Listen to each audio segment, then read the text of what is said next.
Buenas tardes, doctor Osorio. Muy buenas. ¿Nos podría decir qué es el asma?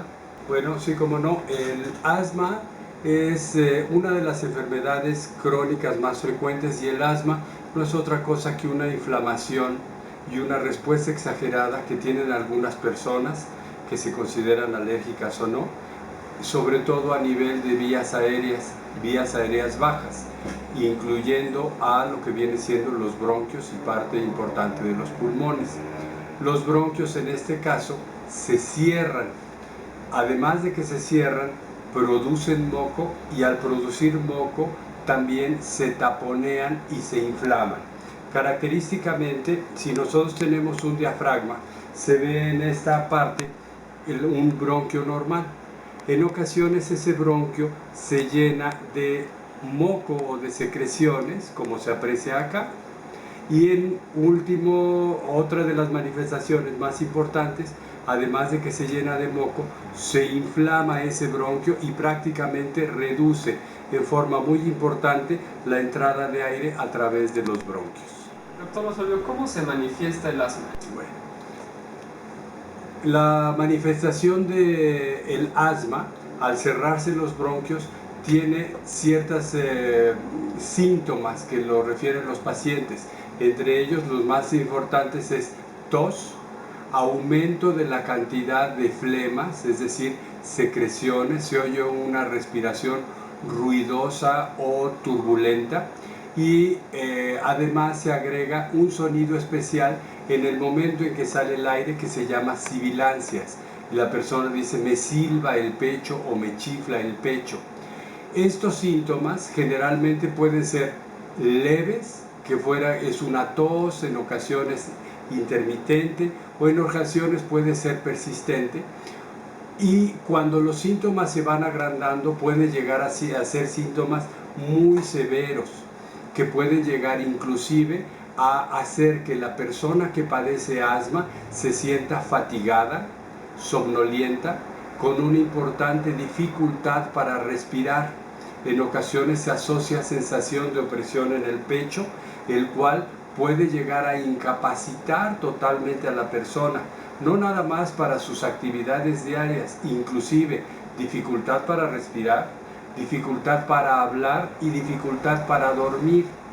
Una asma severa, persistente o grave y fuera de control hace que la persona prácticamente no pueda dormir prácticamente todas las noches del mes por la sensación de fatiga, la sensación de cansancio, dificultad para ingerir alimentos, y esto ya es una de las manifestaciones más graves.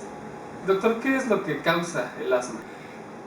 El asma en general puede ser de dos tipos. Un asma que se considera asma alérgica y otra asma que se llama asma no alérgica. El asma no alérgica son manifestaciones que se cierran los bronquios, producen secreciones y silbido de pecho en forma importante ante estímulos generalmente físicos o químicos, cambios de temperatura muy importantes, el respirar aire frío en una forma intensa, aunque no se tenga asma, puede provocar broncoespasmo. El hecho de hacer ejercicio en muchas personas les puede provocar asma. Otra cosa, la inhalación de humos. Por ejemplo, en nuestro medio todavía se ve en zonas rurales el guisar o cocinar con humo de leña. Es un factor muy importante para desencadenar asma, y desde luego el tabaquismo activo, pasivo, así como la contaminación ambiental. Eso sería lo que vendría siendo el asma no alérgica. Y hablando del asma alérgica, que es la más frecuente que aqueja a todo el mundo, es una respuesta exagerada a las sustancias que a la mayoría de la población no le hacen daño o no las enferman. Estas sustancias se le denominan alergenos. Y estos alergenos, al entrar en contacto por primera vez en nuestro organismo, no pasa absolutamente nada.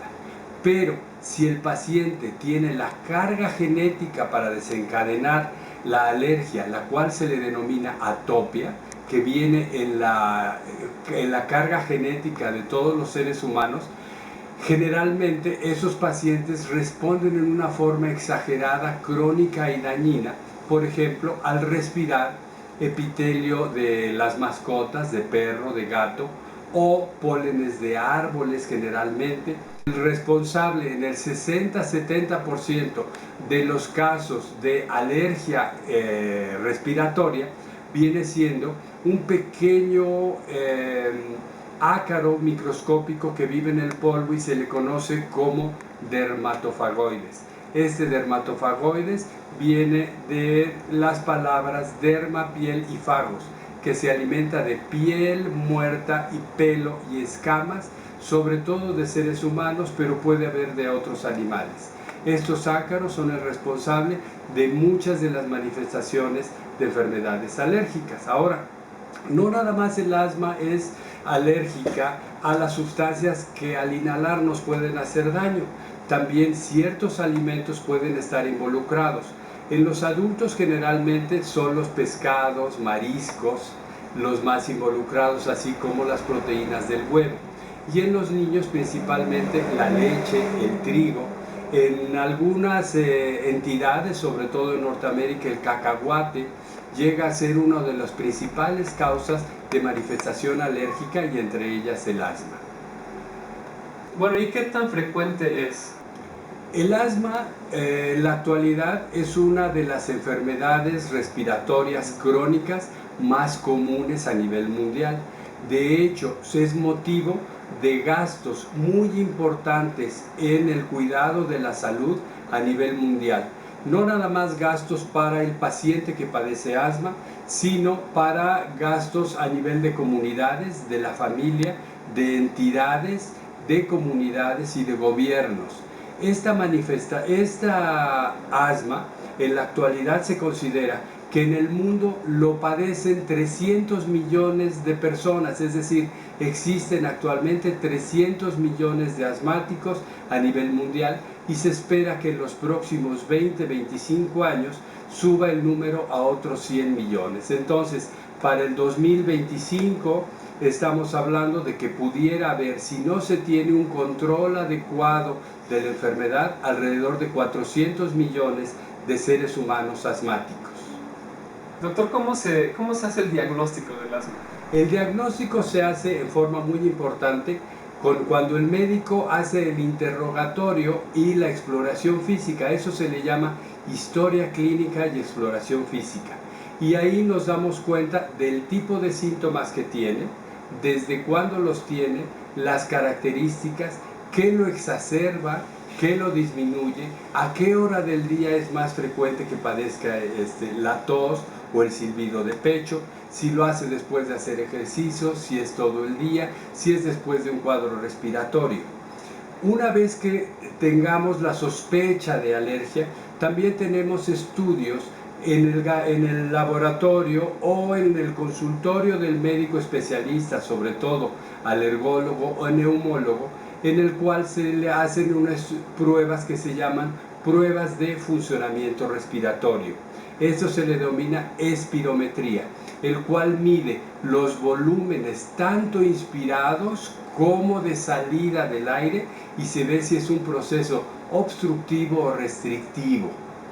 Y si queremos saber qué es lo que está provocando el asma, generalmente se sugiere hacer un estudio que se llama pruebas cutáneas de alergia. Las pruebas cutáneas de alergia generalmente se pone con pequeñas escarificaciones a nivel de la piel del paciente con los alergenos o las sustancias que se sospechan que están provocando la enfermedad. Y se pueden incluir tanto sustancias que al respirar o que al comer le pudieran estar haciendo daño. Este es un procedimiento sencillo, un poco doloroso porque es molesto de hacer la pequeña escarificación por el método de Prick, pero alrededor de 10 o 15 minutos de estar las sustancias en el cuerpo, en la piel del organismo, estas sustancias son reconocidas por los anticuerpos del paciente y donde pasen y reconozcan que alguna sustancia le hace daño, ahí se origina una batalla microscópica que a simple vista se ve como rojo, hinchado, caliente, que es lo que nos determina cuál es el agente causal de esta patología. Bueno, doctor, ¿y se cura el asma? Definitivamente la historia clínica y el diagnóstico nos ayuda para dar un pronóstico acerca de la curación y de la calidad de vida de nuestro paciente. Si el asma no es de origen alérgico, generalmente es un padecimiento que se puede controlar y con una buena educación a la persona y a la comunidad, a las escuelas y a los gobiernos, se puede llegar a controlar, mas no a curar. Sin embargo, si el paciente es alérgico, y mientras más alérgico sea, más posibilidades hay de poder curarlo, este tipo de pacientes son curables en el 80% de los casos mediante la utilización de tratamientos adecuados preventivos, junto con medicamentos de rescate que hacen que abran el bronquio y desinflamen, y lo que mejor da el pronóstico de curación en este caso es la utilización de una arma terapéutica muy importante que tenemos los alergólogos, que se llama inmunoterapia. La inmunoterapia no es otra cosa que vacunas antialergénicas contra la sustancia que específicamente las pruebas de alergia determinaron como el agente causal. Y entonces las vacunas pueden ser vía sublingual, pueden ser vía subcutánea. La sublingual en la actualidad es la más utilizada, con una respuesta muy efectiva en el tratamiento de los pacientes.